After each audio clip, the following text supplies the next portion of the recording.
Kembali lagi di Digital Forensic Training. Pada modul 6 ini kita akan membahas mengenai operating system forensik. Berikut ini adalah metodologi dalam melakukan Windows Forensik. Yang pertama, kita melakukan collecting volatile information. Yang kedua, kita melakukan collecting non-volatile information. Yang ketiga, Windows Memory Analysis. Yang keempat, Windows Registry Analysis. Yang kelima, cache cookies dan juga History Analysis. Yang keenam, Windows File Analysis. Yang ketujuh, Metadata Investigation. Dan yang terakhir, Event Log Analysis. Hal yang pertama dilakukan adalah collecting volatile information. Volatile info dapat dengan mudah hilang ataupun berubah saat sistem di shutdown.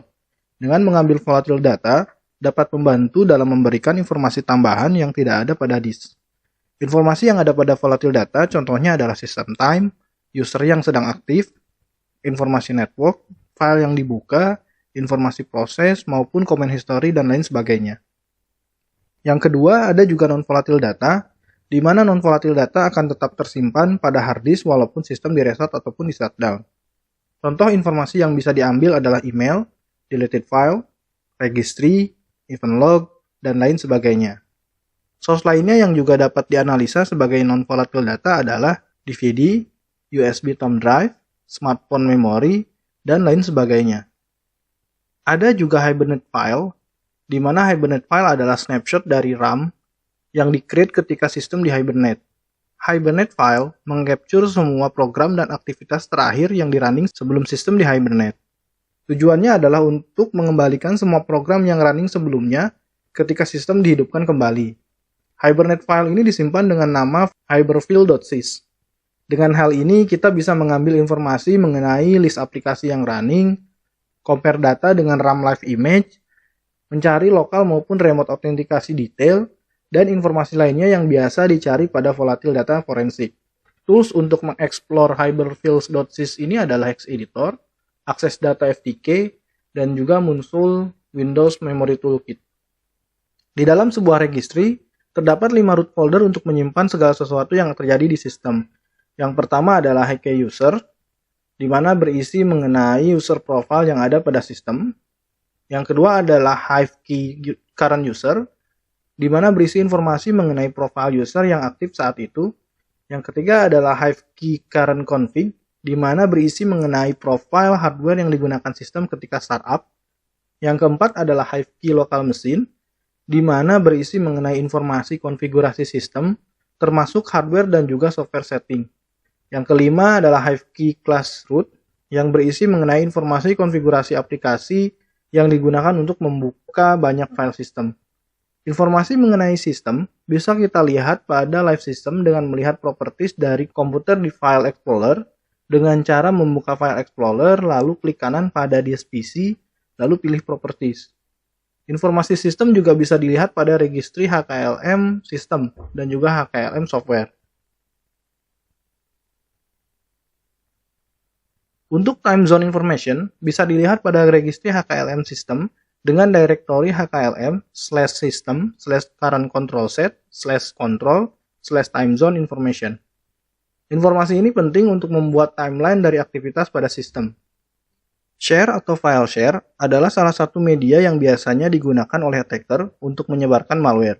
Untuk mengetahui apa saja yang di-share ke arah network, kita bisa melihat record file sharing pada registry HKLM/system/current control set/service/landman server/share.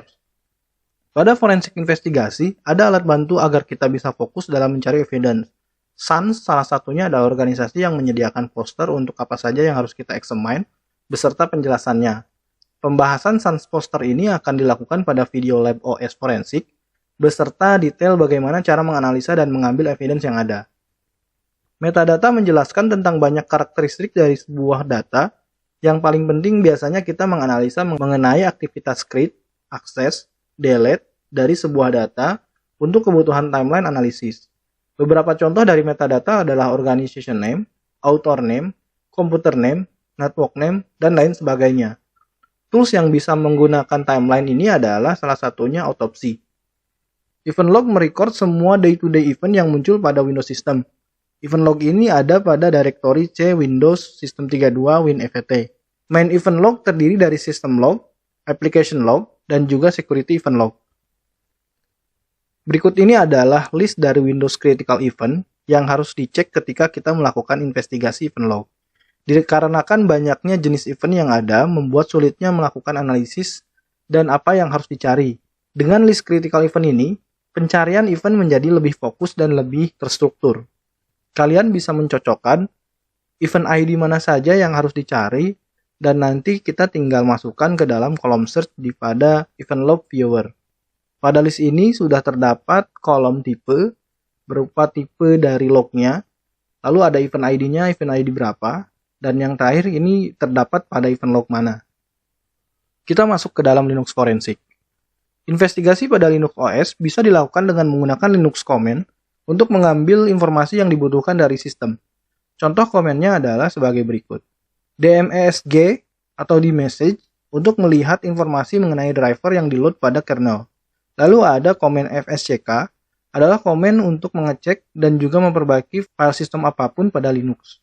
Lalu ada dd adalah komen untuk melakukan imaging pada Linux. Selanjutnya ada command mount untuk memounting drive pada Linux. Ada ps3 untuk menampilkan proses yang running dengan hierarki prosesnya. Lalu ada grep untuk mencari keberadaan teks dalam suatu file. Berikut ini adalah list dari log file pada Linux untuk membantu proses investigasi. Semua log terdapat pada folder /var/log. Yang pertama ada outlog untuk melihat informasi akses ataupun otorisasi yang terjadi ke arah sistem. Yang kedua, kernel log yang berisi informasi mengenai kernel, membantu dalam melakukan troubleshoot sebuah kernel custom.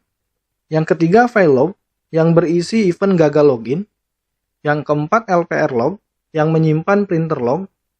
Yang kelima adalah mail log yang menyimpan semua mengenai message email server. Yang keenam adalah MySQL log yang berisi log dari MySQL server. Yang ketujuh adalah Apache 2 log, yaitu history dari web service Apache log. Lalu ada Upwork log berisi application crash report. Selanjutnya ada like TTPD log berisi web server log like TTPD. Dan yang terakhir ada package log, yaitu berisi tentang package yang diinstal dan di-remove di sistem. Pada sistem Linux juga ada non-volatile data, di mana non-volatile data ini bisa diambil dengan mengambil informasi secara live di sistem. Berikut ini ada beberapa hal yang dicek ketika kita akan melakukan forensik investigasi. Yang pertama adalah cek auto start service dengan mengetikkan komen ls/etc/rc1.d. Selanjutnya kita review recently modified file dengan komen find sebagai berikut. Yang ketiga, kita melakukan collect login dan system log pada var log. Yang keempat, kita melakukan cek security setting dari sistem untuk anomali dengan komen chk rootkit. Gunakan juga Linux Volume Manager atau LVM untuk mendeteksi unallocated partition dan file. Lihat swap space untuk melihat storage yang digunakan untuk virtual memory extension dari suatu komputer RAM.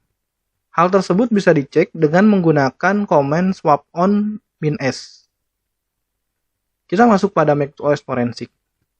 Berikut ini beberapa data yang berguna bagi investigasi forensik pada macOS. Yang pertama, system version. Kita bisa cek system version pada direktori /system/library/core service dengan nama file systemversion.pslist.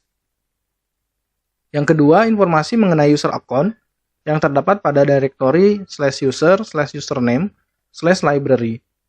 Yang ketiga, mengenai instant messenger yang ada pada log /user/username/document/iChat. Yang keempat, kita akan mencari timestamp yang dapat membantu investigator untuk mengkorelasikan event, lalu membuat timeline analisis dan memberikan info penting seperti modify, akses, dan create time dari file apapun. Kita bisa menggunakan command start untuk melihat timestamp dari file apapun. Yang kelima ada web browser history yang tersimpan pada direktori /user/username/library/safari. Yang keenam, command line history dengan menggunakan command $tail.bash history. Berikut ini adalah beberapa file log dari Mac. Yang pertama adalah crash reported log berisi application crash history. Yang kedua adalah access log yang berisi connection info. Yang ketiga juga error log yang berisi log error dari aplikasi. Yang keempat ada daily.out berisi network interface history. Yang kelima log.nmbd berisi Samba connection info. Yang keenam adalah /library/logs adalah home directory dari specific application log. Yang ketujuh, iChat connection error adalah info iChat connection. Yang kedelapan, log sync berisi informasi dari device yang melakukan sync ke arah Mac. Yang kesembilan, /var/log yaitu main folder dari system log. Yang ke-10, /var/audit berisi audit log. Yang ke-11, /var/log/install.log berisi informasi mengenai proses instalasi, baik itu secara sistem dan juga software update. Berikut ini adalah directory yang penting yang ada pada Mac. Yang pertama, launch agent file berada di lokasi /library/launch-agents. Yang kedua, launch daemon files berada di lokasi /library/launch-daemon. Yang ketiga, startup item berada di lokasi /library/startup items. Yang keempat, Mac OS X jobs ataupun cron job berada pada folder user/lib/cron/job. Yang kelima, wireless network berada pada folder /library/preference/system configuration/com.apple.airport.preference.playlist. Yang keenam, user preference ada pada home directory user/library/preference. Yang ketujuh, iDevice attach pada lokasi user home directory /library/preference/com.apple.ipod.playlist. Yang kedelapan, social account pada lokasi user home directory /library/account/account3.skilite. Yang kesembilan ada trace directory yang ada pada user home directory /trace. Yang ke-10, Safari main folder pada home directory user /library/safari. Yang ke-11, Mozilla web browser pada user home directory /library/application support/firefox. Dan yang terakhir, Google Chrome browser pada user home directory /library/application/support/google/chrome. Berikut ini adalah beberapa tools yang dapat digunakan ketika melakukan forensik pada macOS. Yang pertama itu ada OS X Auditor Mac Forensic Tools. Lalu ada juga yang namanya F-Response. Lalu ada Mac Forensic Lab. Terus ada juga Volatility 2.5. Ada juga Memorize for the Mac. Dan yang terakhir ada Mac Marshall. Sekian pembahasan pada modul ini. Pada next modul kita akan membahas mengenai network forensik. Terima kasih.